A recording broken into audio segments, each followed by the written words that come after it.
Hello everyone, Books with Banks back again with another video, and I'm back to do another review. As promised last week, I finished the second book in Philip Chase's Edan trilogy, The Prophet of Edan. So today I'm going to start off with a brief overview, then a small segment wherein I speak in broad terms and remain vague enough for those of you watching who don't want anything spoiled. From there, though, I plan on going into a more thorough, spoiler-filled recap and review of this sequel. So here we go. The Prophet of Edan was the second book Chase released last year, the second of a trilogy, all of which came out over the course of 2023. I read book one, The Way of Edan, more than a year ago, around the time that it originally released. So that's a bit of important context on my end, that I am coming to my read and review of this sequel with a significant time gap from when I read and reviewed the first one. For those of you who don't know, this series is set up very much like your classic fantasy epic, with a chosen one of sorts, an evil war on the horizon, the desperate need to master ancient sorceries, elves, dwarves, or basically dwarves, and monsters of all kinds. You'll find as Chase delicately stretches his cast into different parts of the world, various societies and kingdoms have complicated histories, and complicated ties and ancient rivalries with one another. They have complicated histories with slavery, in particular, complicated relationships with neighboring savages, the true cunning and power of the oft-dismissed barbarian people. This is a dynamic Chase explores time and time again. The series deals a lot with religious zealotry and self-righteously waging war in the name of some god. The priests of the Way of Edan are fascinating antagonists and diverse in their own intriguing and sometimes contradictory schemes. Chase takes us to cultures and settings that seem to incorporate more of our real world, like Southeastern Asian cultural influences and belief systems. The magic itself, how characters talk about it and study it, this all definitely seems more inspired by those belief systems as opposed to more Western or European monotheistic systems. That, those religions that are a little more common, or those religious representations that are a little more common in more traditional fantasy. So basically, Chase sets up his fantasy epic with all of the exciting, tried and true trappings of the genre, only to slowly but surely pull back on all of those to reveal how unique his world actually is. I felt like when Chase got to writing the sequel, he just couldn't hold back anymore. He knew he had such a rich and exciting, vast continent, and he wanted to show it off as much as possible. We really go all over the place in the aftermath of the big climax of book one. Some of our heroes have to stay behind to fight more of like a guerrilla war campaign, and some of them must leave to train and study sorcery and the magic of this world. Also, even greater monstrous threats are now unleashed and slaves to the forces of evil. Now, what exactly that is, I won't say here, just to avoid spoilers, but for a hint, look at the back cover of the book. From there, it's difficult to say much more without spoiling the series so far, but I will say that just overall, I think I enjoyed this book a little bit more than book one, while the jarring fast-paced of one sort of, I guess, theater of war in the first part of this book was a bit rough to get used to. Come the second half and the settings and regions we're dealing with when we get to that point, I really started to like what Chase was showing us about those societies. I also really enjoyed this mythic kind of solitary quest sort of heroic story that he tells with one of his characters in the back half of the book, just from things like the tension of walking across a rickety bridge blindfolded, or the tension of climbing a giant mountain, and to all the fascinating introspection of said character. If you've read the book, you'll know who I'm talking about and I guess what part of the story I'm referring to. And that's my favorite stuff out of this whole series so far. But yes, without any further ado, we'll now move into my more spoiler-filled thoughts on The Prophet of Edan. If you haven't read the book, hopefully this has given you a better idea of whether or not you might want to. And thank you for watching so far. But here's your big spoiler warning. So, the Prophet of Edan follows on from the war we just got to see the beginning of in Book 1, and this book is all about warfare. Nearly every other chapter features some kind of battle, whether it be a duel between heroes proving their honor, or a small and desperate forest skirmish, or a massive battle with dragons and tens of thousands of foot soldiers. The action and battle scenes are, while clearly and viscerally depicted, not my favorite part of the series. In fact, I often find myself impatiently waiting to get back to things like Dayraven's training, or Bledla and Yarkenwald's passive-aggressive politicking, or the Ilarkai diplomacy and kind of unification effort introduced in this book. Again, the action is fine, but for how much of it there is in this book, it's far from my favorite part. But let's go through and talk about kind of the different sort of sections of the story, because Chase has a lot of peoples, armies, and characters to move around to get us to our epic conclusion. And then I'll talk a little bit later about that bittersweet and almost haunting conclusion. So first, we pick up with the Adanon conquest theater of the war for Edan.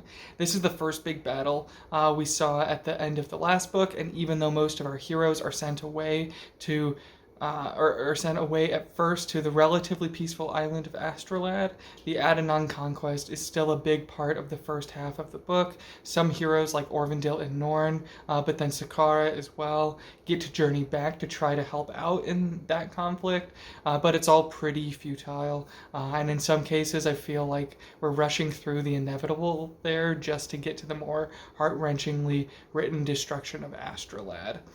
Because while Yarkenwald and Bledla are conquering the southwest with their armies, monsters, and dragons, Dayraven's been training with Urd and Queen Valdira, and Sakara to a lesser extent, in the Island Kingdom.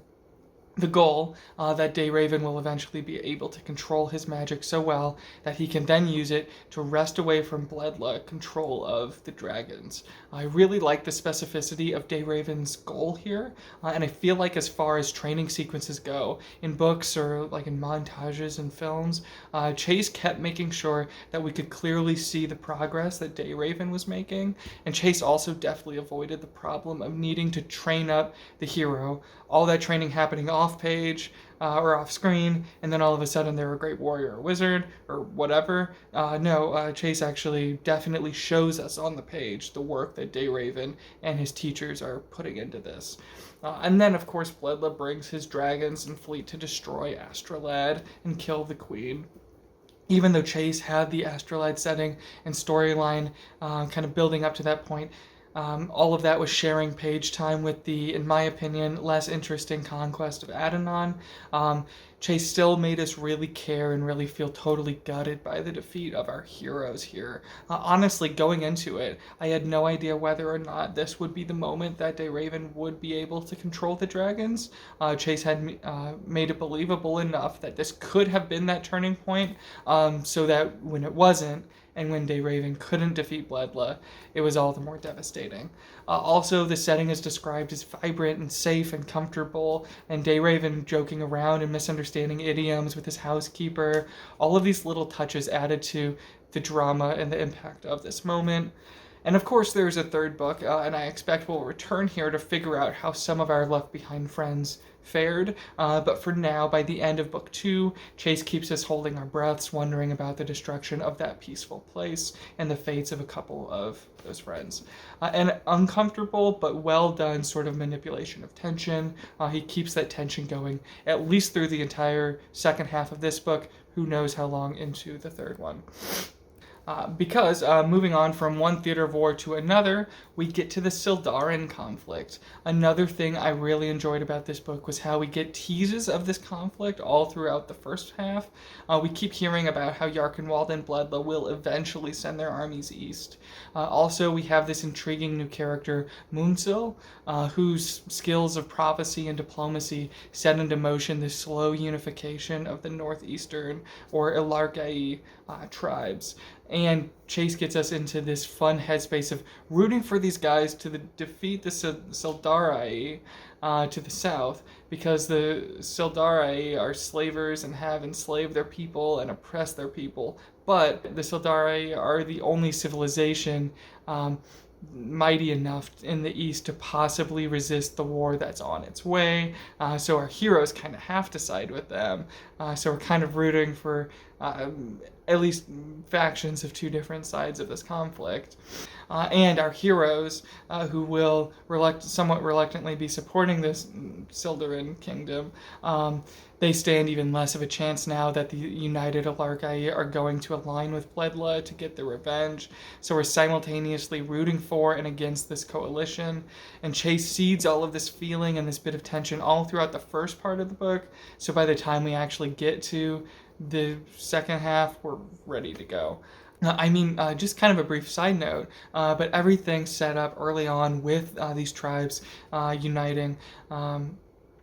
With these tribes allying with one another leads to one of my favorite chapters of the whole book, where Munzel is one of our POV characters, and another character is this totally new guy, and he's basically a Sildarin guardsman, one of these what's left guardsmen defending the mighty Sildarin wall, possibly something like the Great Wall of China, and the civilized Sildarins obviously think the Alarkai are too stupid and too barbarous to ever mount an effective attack to even cross said wall. But oh boy, even though I don't really read the series for violence and warfare parts, that chapter, that battle at the wall, is super well done. As far as violence sections go, it's probably my favorite battle.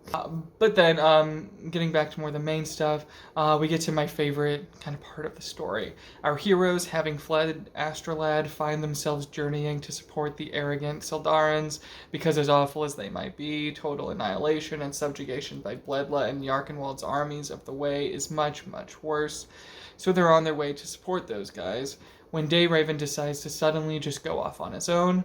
At first I was a bit shocked and confused by this. I felt like this was surely reckless and a bit silly, but then the tone of Dayraven's solo adventure shifted into this more kind of mythic sort of thing, a sort of making of a hero story, or the hero must go on a spiritual vision quest sort of thing to find the answer and save as many people as possible.